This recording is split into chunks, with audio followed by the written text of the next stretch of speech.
Greetings and salutations, I'm Ichimoto Gray, and this is the Destiny 2 development update by game director Christopher Barrett. As we all know, not everyone is completely satisfied with the way certain things are going with Destiny 2. I've even done a video in the past where I do my own commentary on the state of the game, and Chris Barrett announced that he was going to have a development update blog post to discuss what's going to be changed in the game to improve it, what's going to be brought back, what's not going to be brought back. Really a very considerable development update blog post at Bungie.net. So, without further ado, let's start commenting on things. So the first thing, to ensure that there would be no more confusions, they decided to do a Destiny content categories post, essentially saying what are expansions, what are the seasons, and what will be in the Eververse from this point onwards. So what they say, basically, they have this nice little graphic, and they say expansions is content that is purchased. It's going to have new campaign and strikes, a new destination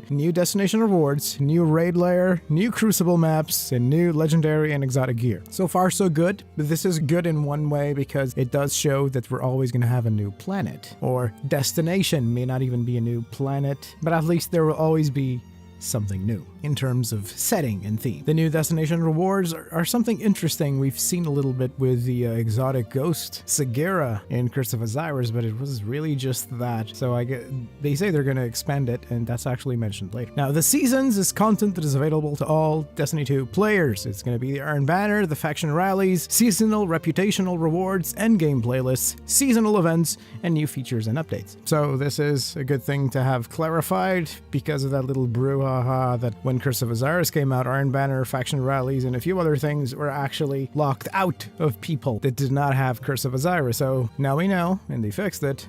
Iron Banner and faction rallies and other seasonal related things will be for everyone. I can also see why Iron Banner is going to stay power level agnostic. Otherwise it'd be problematic to have people be a part of the Iron Banner if they don't have the expansions, because their light level is going to be automatically lower than everyone else. So I guess this is the only way to do it. And then we have the Eververse, which is electively purchased stuff, or earned. This is important, the earned part, and we're going to talk about it later because Chris Barrett mentions it. So basically, what is going to be the Eververse going forward? Customization items, boons, and emotes. It's not necessarily too different from what it is now, but what it is now, there's a lot of customization items that are only locked to Eververse, like sparrows and ships and so on.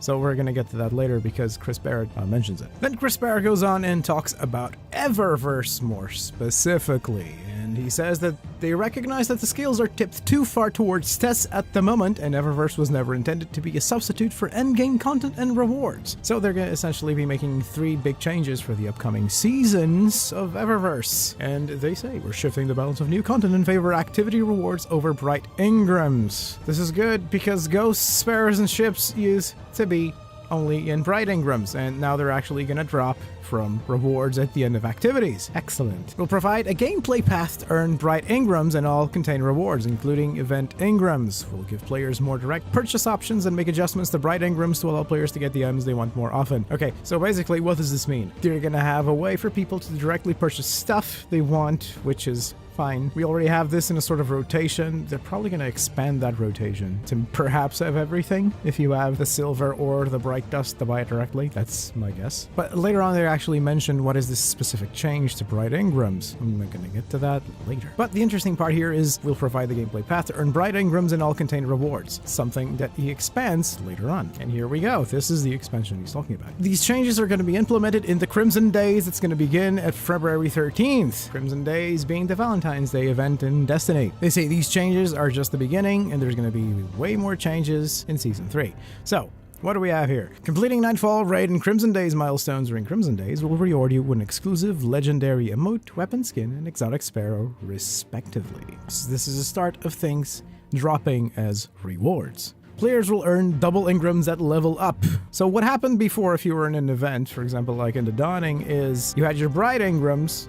In this season 2, it's illuminated engrams, and you had your season engrams. For Dawning, it was the Dawning engram, and the Crimson Days is going to be the Crimson engram. So what would happen is, even when you leveled up, you would not get an event engram. you were always going to get the equivalent Bright Engram only. So what they're going to do now is when you level up, you get both the equivalent Bright Engram and the event reward Engram. So in this Crimson Day, we're going to get Crimson Engram and Illuminated Engram at the same time on level up. The big change here is the Crimson Engrams can also drop from completing Crimson Day matches and from completing the Crimson Day milestones on each character. So previously, he would never get, for example, the Dawning Engrams from completing Dawning Engram related stuff. But now it can happen, and each Crimson Engram is very strongly weighted to a new reward when decrypted until all new event items have been obtained. After that, it just goes into a random drop. This is a big change because a big issue right now with Engrams from Eververse is that it's always set to random. So you can be extremely unlucky, like a friend of mine has been, and you keep getting a chest piece that you already have 10 times. It's very complicated. Or you can be like super lucky like a friend of mine has been, and she got, I think, 5 Dawning Engrams, and from the 5 Dawning Engrams, she got all 5 pieces of gear, like 1 in each, so she had the complete set just from 5 Dawning Engrams. So this is like bad. And basically with this change, everything is going to be weighted towards you getting stuff you don't have, instead of keep giving you chest pieces. So good change, good change. You're going to start these changes with the Crimson Days event, but it's going to be spread out towards every other event that's going to have Engrams. After that, he moves on to experience rates. And basically, he admits that they just completely screwed the pooch with the previous way the EXP rates worked, and he admits that right now everything is a bit too slow in general and lopsided towards grinding specific activities, which is not a fun grind, and we want to fix that without making those activities low value to players who aren't grinding them. Fairness is cool. Our first attempt turned out to be unworkably buggy, you don't say, so we're having to investigate other angles. We will continue to update you as we move forward. So this is nice to know that they're gonna try and find something that doesn't destroy EXP rates. In my opinion, they should probably not have any sort of throttling. But this throttle occurred also in Destiny 1 to a lower extent. It was more of a glimmer, which is the in-game currency. It used to be like a glimmer cap, but I guess it's nice they're gonna try and make it less annoying the way it is now. And so, future roadmap, and Chris Barrett says that there's gonna be 3 big releases that we want to put on your radar right now. There will be later releases, but they're gonna get more specific dates as they get closer. He also stresses that the following content and features will be available to all Destiny 2 players regardless of expansion ownership. This is good. So, he actually gives a date to this one. It's a January 30 update, the Masterwork Armor. And we are expanding the Masterwork system to include armor. Armor that is Masterwork will provide increased damage reduction while using your super, and you can re-roll the armor stat type on Masterwork Armor similar to the Masterwork weapons. As usual, your skill's still going to use the Masterwork cores and legendary shards to do this specific upgrade to Masterwork Armor, and you can re-roll the stat. So it's probably going to be more than just the super reduction. The picture just shows super reduction, but you can tell that this is not complete. It's like something's missing because it would be stupid to have a reroll if there's nothing to reroll to. So obviously this is a picture of a very incomplete system and you're still working on it, but it's a start. Masterwork Armor is going to be an interesting addition. Now there's also going to be a raid reward rework. We are updating raid rewards to make them more unique and interesting. How are they going to do this? So there's this one thing that we had in Destiny 1, which was raid-specific perks in raid weapons and gear. So what are they going to do?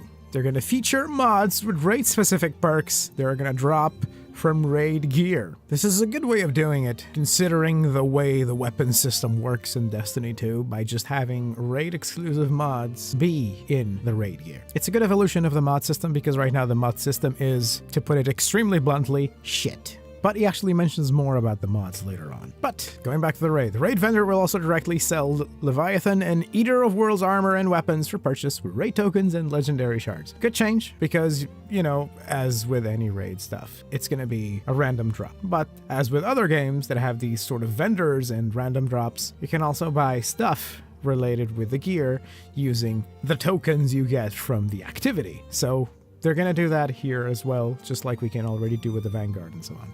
Good change, welcome change. My friend who keeps getting chest pieces is gonna, really love this. They're also adding a new ghost with raid-specific perks that has a chance to drop from the Leviathan and Eater of Worlds final encounters. We intend to return to creating more raid and other activity-unique rewards in the future. Good. thank you. We do want more rewards that are unique to content to make sure we keep coming back to it. This is really nice and good to hear. Should have been done from the start. Just saying, you know. So, and then the February update. It's gonna be something that people already know that played Destiny 1. Strike scoring plus high score tracking. So, strike scoring is coming to Nightfall and replacing the current time limit mechanic. Yes! So, yeah, okay, I'm sorry about that. That was lovely. Because I hate things with time limits, especially arbitrary time limits. While I guess speedrunning something can be fun in a certain way, I don't like to be forced to speedrunning if I don't want to speedrun. And Nightfalls, unlike in Destiny 1, right now are essentially speedrun galore. And that's gone. It's gonna go back to the strike scoring. And they even say here that the scoring is similar to the Destiny 1 system, but with adjustments to emphasize competitive execution of strike objectives and support for player selectable score modifiers. So, how does this work? Or at least worked in Destiny 1, which is gonna work here. Essentially, we're given specific, let's say, score tasks or score objectives that you have to complete. Like, for example, do a multi-kill of 5 within 3 seconds. And so you had to do it. And that would increase your score. Every kill would also increase your score, but doing multi-kills and other specific things like kill 3 enemies with 1 super. Kind of easy, but, you know, you get the drill of what I mean. It's stuff like that. So this would increase the team score and your own personal score, because there would be, like, a team score, which is the overall fire team. Doing their collective score. And then you had your own score that you could see at the end. So this is nice to keep things a little bit competitive while at the same time giving you objectives to doing the Nightfall and not just being, okay, so your weapon does less damage. Run this in 10 minutes. No. So it's going to be a bit more substantial like it was in Destiny 1 because strike scoring was actually really fun in Destiny 1. I liked it a lot.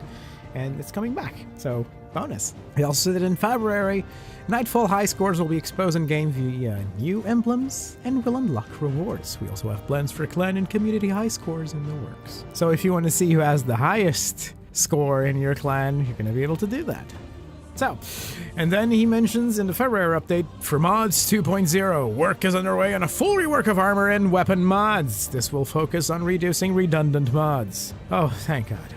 Because right now, what's happening is you have a certain amount of mods, okay? And then, for example, let's talk about one specific mod. There's more, but let's talk about this one specific one. There's a blue version of class ability cooldown reduction, which is fine. I mean, okay, there's a blue one. The thing is, there's this blue one multiplied by each piece of gear. So there's this blue one 5 times. Why is there a blue one 5 times? For the same thing. It's for different things. It should be, which is probably what you're doing in some way. It should be this blue one that fits on anything. Looking at my inventory right now is this massive mess of everything. Like the same mod multiple times, and multiple rarities for all the slots. So basically if you have this mod for every slot in blue, and then the same mod for every slot in legendary, it's 10 slots gone for one type with 2 different rarities. So this is massively redundant and sucks. It's terrible. So basically, you're going to focus on reducing redundant mods, have more unique theming, and greatly increasing their impact on your power. And they're aiming for a February release, aiming being the operative word, because then they say that the scope of the rework could push parts or all of it out to early spring. They're going to be evaluating how mods play into the Bright Ingram economy as a result because they're sensitive to pay-to-win outcomes. They want to avoid pay-to-win because these mods also drop from Bright Ingram. So this is a smart way of, you know, looking into the future. This is a good thing because mods definitely need a rework. The way they are right now is terribly shit. And the only thing they do is add a +5 to everything, plus a little cooldown reduction here, or a little bit more of stability in the weapon here or there, or increasing your reload speed. It's not enough. It's stupid. So they're gonna fix that. Thank God. I hope they succeed. They also mentioned quick play improvements. We are adjusting game mode rules to increase the pace of gameplay and power ammo acquisition in quick play. So quick play is going to be rebalanced. I think they're probably going to aim towards being more like it was in Destiny 1, which is nice. I'm okay with doing this for quick play. It's quick play. It's for fun. It's the casual part of the Crucible. So, yes, doing it like this is a good idea. This also means that probably the competitive playlist isn't going to change too much. It's probably going to be the same, which I guess for balancing reasons, okay, it kind of makes sense. But quick play, changing it, excellent.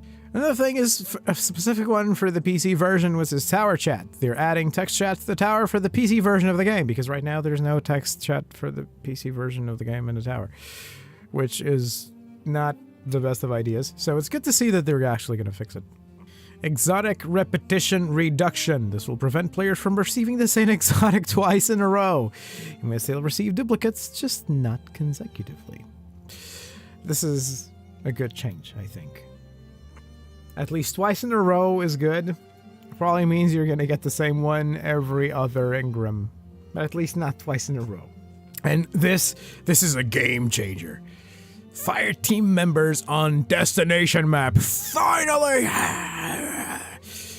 You'll finally be able to see the other members of your fire team on the destination map. No more having to ask your fire team where they went when they fast travel to another landing zone. Yeah, this is very familiar.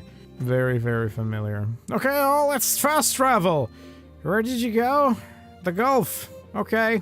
After that, spring 2018 is mentioned. We're taking the time we need in development of expansion 2 that will allow us to react to player feedback from Curse of Osiris. Basically, you can translate this, we're delaying expansion 2 to make sure people aren't angry at it the way they were at Curse of Osiris. This is a good thing. Taking time is good. Expand the expansion. Make it better. Make it have more things, more content. And, actually meaningful rewards, which is important. More meaningful rewards. More things like the Sagira Exotic Ghost. Not just one thing. Make it be more things. Exotic gear quests. Stuff like that. Stuff that we had in Destiny 1 that is gone in Destiny 2. Yeah. So, independent of Expansion 2, the team will deliver a number of new features that will be released before or during Season 3. Every player of Destiny 2 will receive new content in the following categories. And then he starts outlining your shit and stuff. Crucible is gonna have new content. One of these is very interesting, and a lot of people have been asking for it even since Destiny 1. And what is this? Crucible rank. Ranked play, my friends. Ranked play in the Crucible. I can hear people screaming with joy already in the background. Yes, I can hear it. It's been requested for a long time, and we're gonna have ranked play in the Crucible.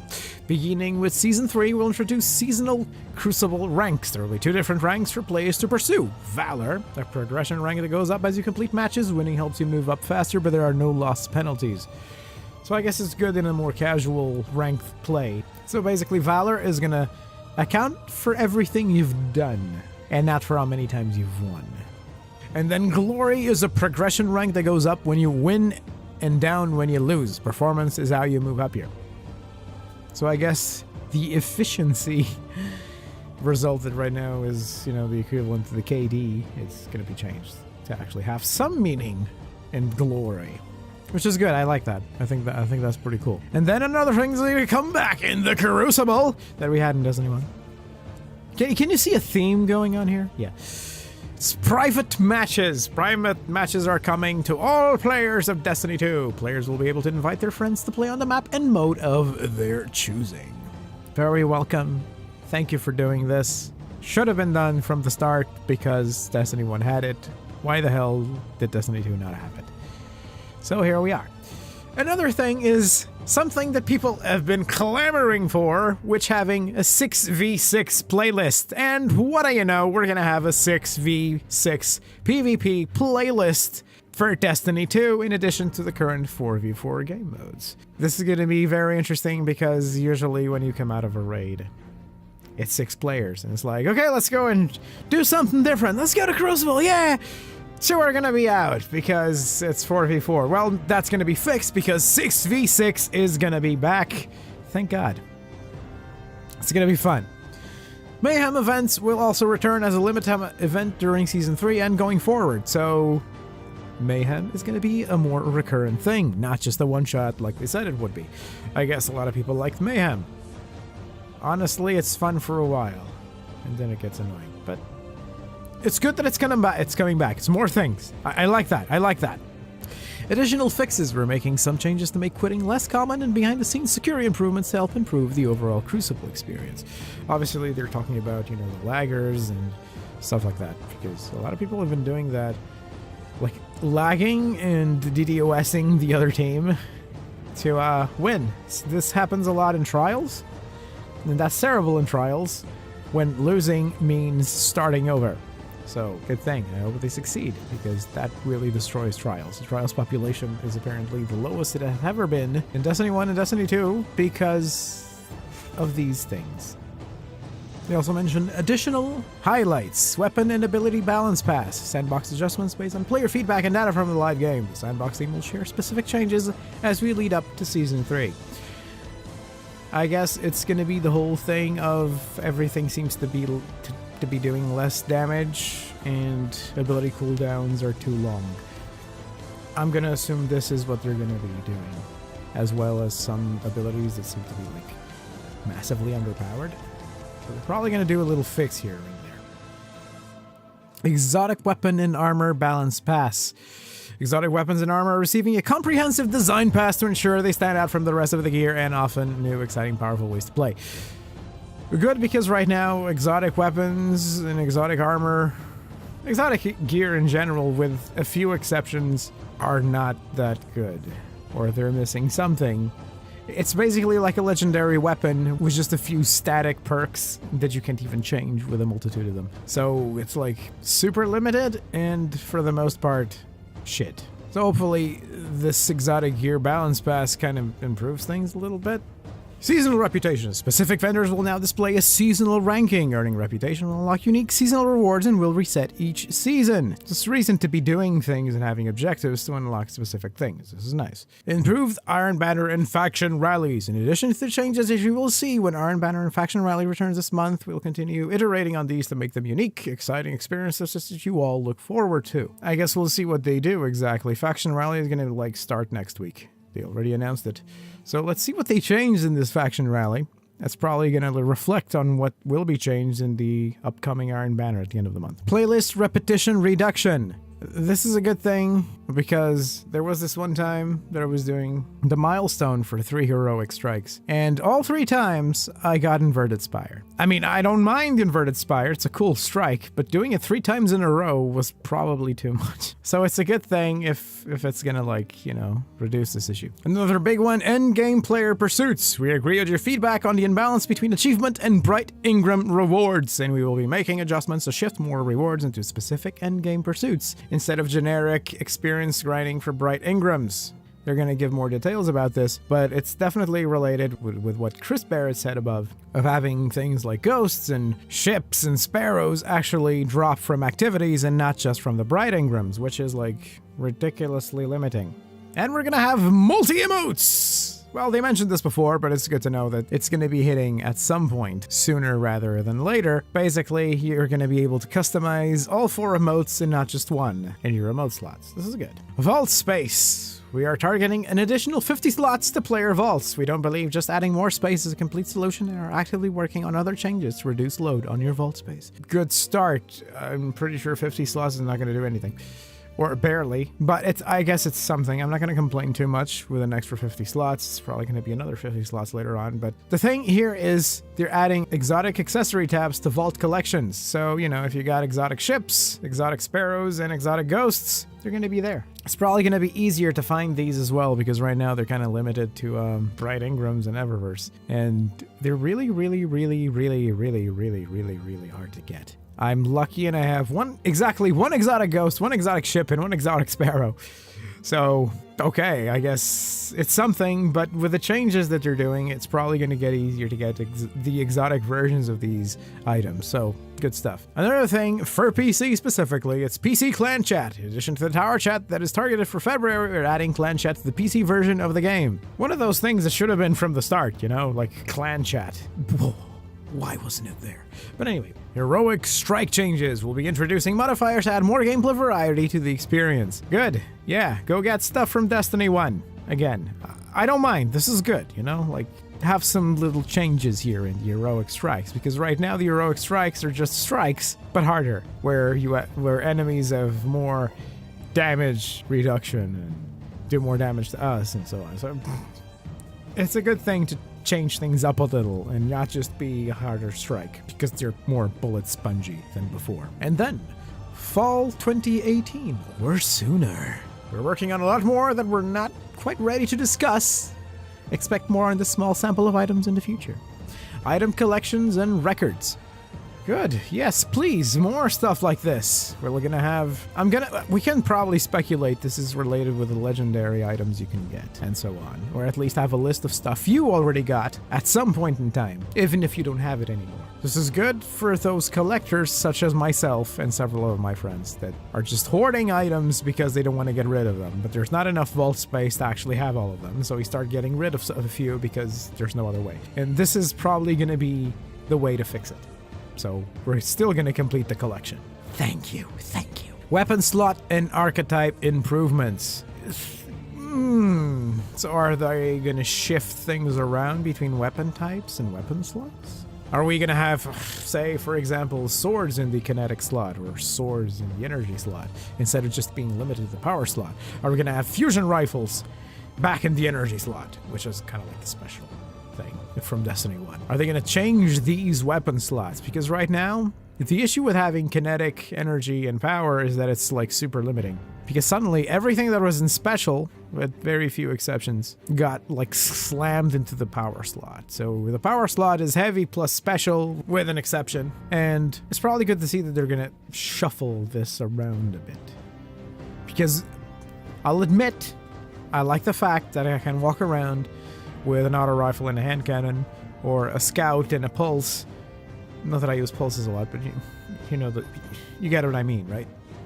You can change things around a bit by changing your loadout with something that before you couldn't have twice, but you liked multiple things of it. Like, for example, I always liked scouts and auto rifles in Destiny 1, but there was no way of having both at the same time. Now I can have it, but then I couldn't do my favorite thing, which was having either a scout or an auto rifle in the primary slot, and having a fusion rifle in the secondary, which was the special slot, and then having a sword in heavy. This was a fun build. This for me was more about fun, and I can't do that. I have to choose between having a fusion rifle, which I really like, and having a sword, which I really like because it's fun to slash things around with a sword. So hopefully they kind of fix this around. Other things is additional Crucible playlists. Example, Rumble. We're gonna have Rumble again. That's cool. I like that. I guess for a change of pace, Rumble is fun. Better clan rewards, please. Please, yes. Masterwork exotics. This is a big one, actually, because right now, Masterwork weapons and the way exotics are, and for the most part lackluster, you don't even want to use exotics unless it's exotic armor. And even then, most are shit. So what are you gonna do? And having Masterwork exotics is going to be nice and expand on the usefulness of exotics. Pinnacle weapon and gear improvements. I have no idea what they mean. I have no idea what they mean. I guess something related with the perks being fixed. Maybe throwing around some randomness here and there. I guess we'll see. Whatever it is, changes to what we have now are welcome. Trials of the Nine improvement. I guess in general, Trials of the Nine is fine. I guess the only improvement I do to Trials of the Nine, personally, would be keep it to be survival only, and for the love of God, remove dismantling bombs. Yes? Because it's getting on my nerves, the other mode. Trials of the Nine, even by the name, is survival. That's it. Shaders and dismantling. I guess this is about the thing where you can have like a shit ton of shaders, and you need to dismantle one at a time. So if you have like 50 of the one thing, it's going to take you like almost 10 minutes to destroy them all. So I guess it's an improvement, yeah. And the future of guided games. How about just, matchmaking? Scrap guided games. Just have normal matchmaking, please. Address solo versus fire team matching. This is probably a good thing because right now, the way matchmaking is working is if you're going in solo for a Crucible match, sometimes you get paired up with an entire fire team or an entire clan. I guess having something that minimizes this sort of matchup is good, Because right now, if this happens, either the other clan really sucks, or there is going to be like this massive obliteration of your entire team comprised by solo players. And then Chris Barrett ends in a final note saying to hear more from us via blah blah blah and so on. And saying that they're going to be talking more directly and more often as promised, and that they thank our community for our passion and detailed feedback. It's good to hear, but they promised this before. I really hope that this time is it, because Destiny needs it. The way things are going with Destiny, communication is needed. They need to talk more. They need to say more. They need to show more. They say they're hearing, but... And considering this development update thing, they are hearing, they are listening. So, but we need more. We need more communication. It's not just, we're listening, we'll talk more directly, and then like months with nothing. So we need more of this. Maybe not every week, that'll probably be like not possible, but at least like every 2 weeks, every month, like a sort of state of the game thing, or development update thing. You know, like the Division does. Every month or something. So they probably should like follow suit here and try to have a monthly thing. A monthly dev update. Or this month at Bungie. They have it this week at Bungie, so why not at this month at Bungie? Because this week at Bungie is like just saying, oh, it's going to be this event, it's going to be that. No, have a development thing. This week at development. This month at development. Something. That's it for this relatively massive article that they had. So thank you all for listening.